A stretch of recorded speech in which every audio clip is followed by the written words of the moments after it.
Hey Critters, today I have a good treat for you. I have my video which is going to go up, and I also have another video from Jesse who you saw in the last video. And it's an interesting one.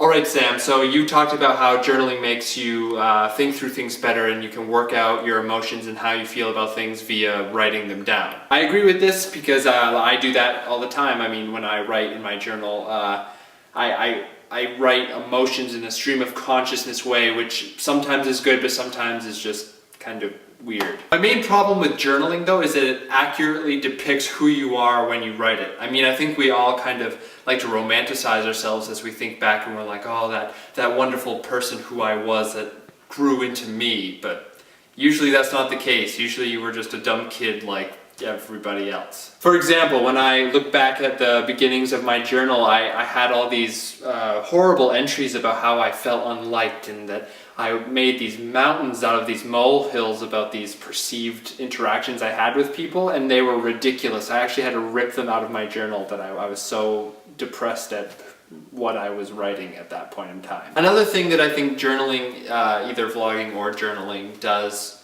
that's very interesting is that it kind of shows you patterns that you have in your life. I mean, journal entries are going to repeat themselves because what you do and how you interact with the world and the habits you have, and more specifically bad habits, are going to cause conflict in your life in similar ways, and so your entries are going to be very similar. I mean, one of the great things though about journaling is that it keeps a history, and a firm history, so that when you look over your life you can say, I remember that.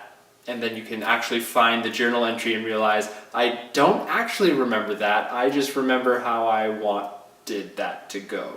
Which is very often how we cope with our past. Writing a journal is interesting versus vlogging because I always think that vlogging is a lot more impersonal. It's a much more intellectual form of history keeping. Because I mean, if you take a journal and you write in it, it's going to be very much your emotional self, because you don't expect anyone to ever read it, and you don't really want to bare your emotional self to the internet because, I mean, we barely bare our emotional selves to people we love. Vlogging is much more about sharing ideas and doing it in a way that's interesting and keeping people entertained, because in the end, vlogging is sort of about getting your ideas out there. I mean, we talk to each other via these vlogs, but there are other people watching them, even if they are just a couple people. I think both journaling and vlogging are very valuable, and I think that vlogging in particular is valuable because it spreads ideas, and spreading ideas is one of the main goals I think anyone should have on Earth, because without spreading ideas, everyone just kind of stagnates. In the end, I think I'm going to keep my journal to myself and make these vlogs for others. I'll see you guys next week.